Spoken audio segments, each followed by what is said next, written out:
আজকে আপনাদের শোনাবো এক পালিয়ে যাওয়া মেয়ের প্রতি বাবার চিঠি। মারে, শুরুটা কিভাবে করব বুঝে উঠতে পারছিলাম না। যেদিন তুই তোর মায়ের অস্তিত্ব ছেড়ে ভূমিষ্ঠ হয়েছিলি, সেদিন থেকে তোকে মা বলে ডাকতে শুরু করেছিলাম।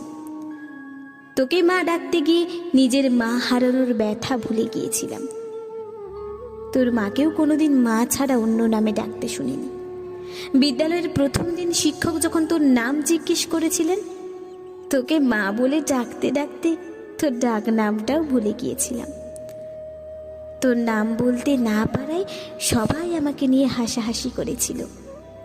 তাই তো চিঠির উপরে তোর নামের জায়গায় মা লিখেছি। হঠাৎ করে তুই এভাবে চলে যাবি, আমি তা বুঝতেই পারিনি। ছেলেটা যেদিন বাইরে ব্যাগ হাতে তোর জন্য অপেক্ষা করছিল, তুই কখন দরজা খুলে বাইরে বের হয়ে আসবি, আমি তখন ভেতরে বসে স্রষ্টার কাছে প্রার্থনা করছিলাম, আর কতটা ভালোবাসতে পারলে তুই আমাকে ছেড়ে চলে যাবি না।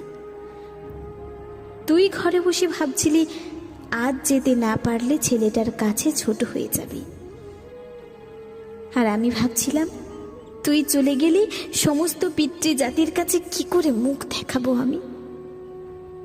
জানিস মা, তুই তো 3 বছরের ভালোবাসা খুঁজে পেয়েছিস,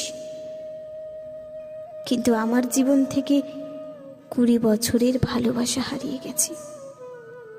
মারে, প্রত্যেকটা বাবা জানে রক্ত জল করে গড়ে তোলা মেয়েটা একদিন অন্যের ঘরে চলে যাবে।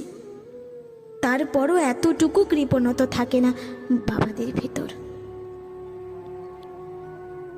জানিস মা, বাবাদের ভালোবাসা শামুকের খোলসের মতো। বাইরেটা শক্ত হলেও ভেতরটা খুব নরম হয়ে থাকে।